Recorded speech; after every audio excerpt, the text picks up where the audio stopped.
രുക്മാംഗദ ചരിതം. പണ്ട് രുക്മാംഗദൻ എന്നു പേരായ ഒരു രാജാവുണ്ടായിരുന്നു. ചതുരംഗ ബലത്തോടുകൂടി അദ്ദേഹം ധർമാധർമ്മങ്ങൾ അറിഞ്ഞുകൊണ്ട് പ്രജകളെ രക്ഷിക്കുന്നതിൽ തൽപരനായിരുന്നു. ഒരു ശത്രുവും കൂടാതെ രാജ്യലക്ഷ്മിയെ ഇദ്ദേഹം വളരെക്കാലം അനുഭവിച്ചു വന്നു. അദ്ദേഹത്തിൻ്റെ രാജധാനിക്ക് സമീപം അതിമനോഹരമായ ഒരു ഉദ്യാനമുണ്ടായിരുന്നു. അതിൽ എല്ലാ ഋതുക്കളിലും ഉണ്ടാകുന്ന സകല പുഷ്പങ്ങളും പുഷ്പിച്ചു നിൽക്കുന്നുണ്ടായിരുന്നു. അതിലുള്ള കുളങ്ങളിലെ പടവുകൾ രത്നങ്ങളെക്കൊണ്ട് കെട്ടിയിട്ടുള്ളതായിരുന്നു. ഉദ്യാനത്തിലെ പുഷ്പങ്ങളെല്ലാം രാത്രി സമയങ്ങളിൽ അപ്സര സ്ത്രീകൾ വന്ന് കൊണ്ടുപോവുക പതിവായിരുന്നു. രാജാവ് ദിവസം തോറും പുഷ്പങ്ങളെ കാണാതായപ്പോൾ ഒരു നാൾ ദേഷ്യപ്പെട്ട് ഉദ്യാനം കാക്കുന്നവനോട് ചോദിച്ചു, ദിവസം തോറും രാത്രിയിൽ പുഷ്പങ്ങളെ അറുത്തുകൊണ്ട് പോകുന്നത് ആരാണ്? അത് നീ പറഞ്ഞില്ലെങ്കിൽ നിനക്ക് തക്ക ശിക്ഷ തരും. ഇത് കേട്ട് കാവൽക്കാരൻ ഭയപ്പെട്ടു. അവിടെ സമീപമുള്ള ഒരു വൃദ്ധ ബ്രാഹ്മണന്റെ അടുക്കൽ ചെന്നു. അദ്ദേഹം നല്ല ശാസ്ത്രജ്ഞനായിരുന്നു. അദ്ദേഹത്തിനെ നമസ്കരിച്ച് തൻ്റെ വൃത്താന്തങ്ങളെല്ലാം പറഞ്ഞു രക്ഷിക്കണമെന്ന് അപേക്ഷിച്ചു. ഇത് കേട്ട ബുദ്ധിമാനായ ബ്രാഹ്മണൻ ആലോചിച്ച് ഇങ്ങനെ പറഞ്ഞു, മനുഷ്യരാരും രാജ്യഭയം കൊണ്ട് ഉദ്യാനത്തിൽ വരുന്നതല്ല. ദേവന്മാരോ രാക്ഷസന്മാരോ യക്ഷകിന്നര ഗന്ധർവന്മാരോ വന്ന് പുഷ്പങ്ങളെ കൊണ്ടുപോകുന്നതായിരിക്കാം. അതിന് ഞാനൊരു ഉപായം പറയാം. ദേവന്മാരുടെ നിർമ്മാല്യത്തെ ഉദ്യാനത്തിൽ മുഴുവനും വിതറി രാത്രിയിൽ തന്നെ അവിടെ ഇരിക്കുക. പ്രാതകാലത്തിൽ കെട്ടിയിട്ടതുപോലെ കള്ളൻ അവിടെ നിൽക്കുന്നത് കാണാം. ഇത് കേട്ട് കാവൽക്കാരൻ സന്തോഷത്തോടെ അങ്ങനെ ചെയ്തു. പ്രഭാത സമയത്തിൽ ഉദ്യാനത്തിൽ ചെന്ന് നോക്കുമ്പോൾ ദിവ്യയായ ഒരു സ്ത്രീയെ കണ്ടു. രാത്രിയിൽ അവിടെ വന്ന അപ്സര സ്ത്രീകൾ എല്ലാവരും പോയി. ഒരു സ്ത്രീ മാത്രം നിർമ്മാല്യത്തെ ചാടിക്കടന്നതുകൊണ്ട് അവിടെ തന്നെ നിന്നുപോയി. അവളുടെ ദിവ്യഗതിക്ക് വിഘ്നം വന്നു.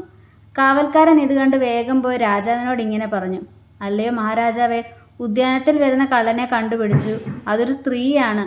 ആ സർവാംഗ സുന്ദരിയുടെ തേജസ് കണ്ട് 10 ദിക്കും ശോഭിക്കുന്നു. അവൾ നിശ്ചയമായും മനുഷ്യസ്ത്രീ അല്ലെന്നാണ് എനിക്ക് തോന്നുന്നത്. ഇത് കേട്ട് ഉടനെ രാജാവ് താൻ തന്നെ എഴുന്നേറ്റ് ഉദ്യാനത്തിൽ ചെന്നപ്പോൾ ആ സ്ത്രീയെ കണ്ടു.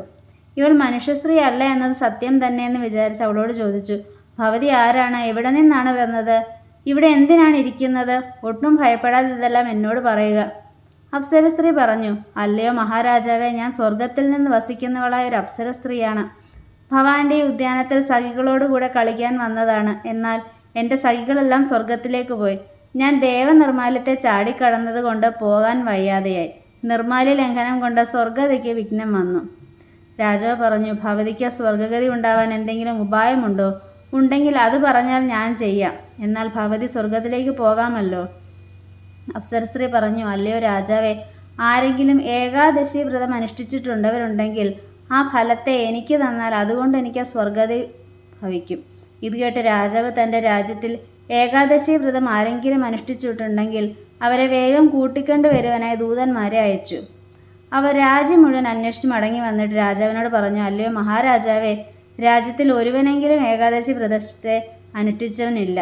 ഒരു വൈശ്യൻ്റെ ദാസിയെ അവൻ അടിച്ചു പുറത്താക്കി. അതുകൊണ്ട് അവൾ ഏകാദശി ദിവസം രാത്രിയും പകലും ജലം പോലും കഴിക്കാതെയും ദുഃഖം കൊണ്ട് രാത്രി ഉറങ്ങാതെയും ഇരുന്നു. ഇത് അവൾക്ക് വ്രതമായി ഭവിച്ചു. ഇത് കേട്ട് അപ്സര സ്ത്രീ, എന്നാൽ അവൾ വന്ന ഏകാദശി വ്രതത്തിൻ്റെ ഫലത്തെ എനിക്ക് തരട്ടെ, എന്നാൽ ഞാൻ സ്വർഗത്തിലേക്ക് പൊയ്ക്കൊള്ളാം എന്ന് പറഞ്ഞു. അപ്പോൾ രാജാവ് ആ ദാസിയെ വരുത്തി അവളുടെ ഏകാദശി വ്രതത്തിൻ്റെ ഫലത്തെ അപ്സര സ്ത്രീക്ക് കൊടുപ്പിച്ചു. അപ്പോൾ തന്നെ അവൾ സ്വർഗത്തിലേക്ക് പോവുകയും ചെയ്തു. ഈ അത്യാശ്ചര്യത്തെ കണ്ട് രാജാവിന് മനസ്സിൽ ഭക്തിയുണ്ടായി. താനും ഏകാദശി വ്രതത്തെ അനുഷ്ഠിപ്പാൻ നിശ്ചയിച്ചു. എൻ്റെ രാജ്യത്തിൽ വസിക്കുന്ന എല്ലാ മനുഷ്യരും ഏകാദശി ദിവസം ഭക്ഷണം കഴിക്കുകയും ഉറങ്ങുകയും ചെയ്യരുത്. എൻ്റെ കൽപ്പനയെ ലംഘിക്കുന്നവരെ ഞാൻ ശിക്ഷിക്കുമെന്ന് കൽപ്പിച്ചു. രാജാവിൻ്റെ ഈ കൽപ്പനയെ സകല ജനങ്ങളും ശിരസാ വഹിച്ച് വിശ്വാസത്തോടുകൂടി ഏകാദശി വ്രതത്തെ അനുഷ്ഠിച്ചു. ഇങ്ങനെ രുക്മാംഗദ രാജാവ് ഏകാദശി വ്രതത്തെ അനുഷ്ഠിച്ചുകൊണ്ട് ധർമ്മനിഷ്ഠയോടെ രാജ്യത്തെ രക്ഷിച്ചു.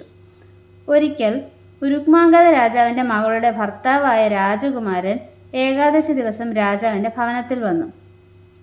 ആ രാജകുമാരൻ അതികോമള ശരീരനായിരുന്നു. രുക്മാംഗദൻ്റെ കൽപ്പനയെ കൊണ്ട് രാജപുത്രി ഭർത്താവിന് ഭക്ഷണം കൊടുത്തില്ല. അച്ഛൻ്റെയും അമ്മയുടെയും വശകതയായിരുന്ന ആ രാജപുത്രി എന്തു ചെയ്യും? അപ്പോൾ ആ രാജകുമാരൻ രുക്മാംഗദ രാജാവ് മുതലായവരോടെല്ലാം വളരെ വിനയത്തോടുകൂടി പ്രത്യേകം പറഞ്ഞു, ഞാൻ ഇത്ര നേരവും ആഹാരം കഴിക്കാതെ ഇരുന്നു. ഇനി രാത്രിയിൽ ഉറക്കമില്ലാതെ ഇരിപ്പാനും ആഹാരം കഴിക്കാതെ ഇരിപ്പാനും ഞാൻ ശക്തനാവുകയില്ല. ഇങ്ങനെ രാജകുമാരൻ പറഞ്ഞത് കേട്ടിട്ടും ആ രാജാവ് ദൃഢവ്രതനായതുകൊണ്ട് ഭക്ഷണം കൊടുത്തില്ല. ആ രാജകുമാരൻ രാത്രി പകുതി കഴിഞ്ഞതിന് ശേഷം വിശപ്പ് സഹിക്കാൻ വയ്യാതെ മരിച്ചു. രുക്മാംഗത രാജാവും ഭാര്യയും ഇത് കണ്ടിട്ട് ഇത്രയേ ആയുസുള്ളൂ എന്ന് പറഞ്ഞ് ശവദഹനത്തിന് ഒരുങ്ങിത്തുടങ്ങി. അപ്പോൾ രാജാവിൻ്റെ പുത്രി ഭർത്താവിനോടുകൂടി മരിക്കാൻ ഒരുങ്ങി. 12 ദിവസം പ്രാതകാലത്തിൽ രുക്മാംഗത രാജാവ് അതിന് വേണ്ടുന്നതെല്ലാം ഒരുക്കിക്കൊടുത്തു. ആ രാജപുത്രി വളരെ ജനങ്ങളോടുകൂടി ഭർത്താവിൻ്റെ ശവശരീരത്തെ ശ്മശാനത്തിൽ കൊണ്ടുപോയി ചിതയിൽ കയറ്റിവെച്ച് തീ കൊടുക്കുവാൻ ഭാവിച്ചു. ആ സമയത്ത് ഭഗവാൻ ബ്രാഹ്മണ വേഷത്തെ ധരിച്ച് വിഷ്ണുഭക്തൻ്റെ അടയാളങ്ങളോടുകൂടി അവിടെ വന്നു. ഇവനെ ദഹിപ്പിക്കേണ്ട, ഇവൻ മരിച്ചിട്ടില്ല, ഇവൻ വിശപ്പ് കൊണ്ട് മൂർച്ചയെ പ്രാപിച്ചതാണ്. ഞാൻ ഇവൻ്റെ വായിൽ അന്നമിട്ട് ഇവനെ ജീവിപ്പിച്ചു തരാം. കുറച്ച് അന്നം വേഗം വരുത്തുക എന്ന് പറഞ്ഞു. ഇത് കേട്ടപ്പോൾ ഒരു ദൂതൻ പോയി കുറെ അവിൽ കൊണ്ടുവന്നു. ആ ഭക്തനെ വാങ്ങി കുറെ വെള്ളത്തിൽ തിരുമ്പി രാജകുമാരൻ്റെ വായിൽ അതിനെ ഒഴിച്ചു കൊടുത്തു. അപ്പോൾ കണ്ണുകൾ മിഴിച്ച് രാജകുമാരൻ എല്ലാവരെയും നോക്കി. ഇതെന്തൊരവസ്ഥയാണെന്ന് ചോദിച്ചു. അപ്പോൾ അവൻ മരിച്ച വൃത്താന്തങ്ങളെല്ലാം പറഞ്ഞു. രാജകുമാരൻ, ഇത് സത്യം തന്നെ, വിശപ്പ് കൊണ്ട് ഞാൻ മരിച്ചതാണ്. അതിൽ പരം ഇദ്ദേഹം എന്നെ ജീവിപ്പിച്ചതാണ്, സംശയമില്ല എന്ന് പറഞ്ഞത് കേട്ട് അവരെല്ലാവരും ആശ്ചര്യപ്പെട്ടു. ആ രാജകുമാരനെ പല്ലക്കിൽ കയറ്റി രാജഭവനത്തിലേക്ക് കൊണ്ടുപോയി. അവരെല്ലാവരും അത്യുത്സാഹത്തോടെ നടക്കുന്നതിനിടയിൽ ആ ഭക്തനായിരിക്കുന്ന ബ്രാഹ്മണൻ മറഞ്ഞു കളഞ്ഞു. അതാരും അറിഞ്ഞില്ല. രാജഭവനത്തിൽ പോയ ശേഷം രാജാവ് ഈ വൃത്താന്തങ്ങളെല്ലാം കേട്ട്, ഇവനെ ജീവിപ്പിച്ച ബ്രാഹ്മണൻ എവിടെ? അദ്ദേഹത്തെ ഇങ്ങോട്ട് കൂട്ടിക്കൊണ്ടുവരുമെന്ന് പറഞ്ഞു. അപ്പോൾ ദൂതന്മാർ എല്ലാ ഗ്രാമങ്ങളിലും സകല ഗൃഹങ്ങളിലും വഴികളിലും എന്ന് വേണ്ട സകല ദിക്കുകളിലും തിരഞ്ഞിട്ടും ആ ബ്രാഹ്മണനെ കണ്ടില്ല. എന്നിട്ടവർ രാജാവിനോട് വന്നു പറഞ്ഞു, ആ ബ്രാഹ്മണനെ ഞങ്ങൾ ഒരിടത്തും കണ്ടില്ല. അദ്ദേഹം ഞങ്ങളുടെ കൂടെ തന്നെയാണ് വന്നിരുന്നത്. എപ്പോഴാണ് കാണാതായതെന്ന് അറിയില്ല. ഉത്സാഹം കൊണ്ട് ആർക്കും ഓർമ്മയുമില്ല. ഇത് കേട്ട് രാജാവ് വളരെ വ്യസനിച്ചു. അത് ബ്രാഹ്മണനല്ല, ഭക്തവത്സനായിരിക്കുന്ന ഭഗവാൻ തന്നെയാണ് വന്ന് രാജകുമാരനെ ജീവിപ്പിച്ചത്, സംശയമില്ല. ഇങ്ങനെ വിചാരിച്ച് രാജാവ് സ്നാനവും പൂജയും കഴിച്ച് ബ്രാഹ്മണർക്ക് ഭക്ഷണവും ദക്ഷിണയും മറ്റും കൊടുത്ത് താനും ഭക്ഷണം കഴിച്ചു.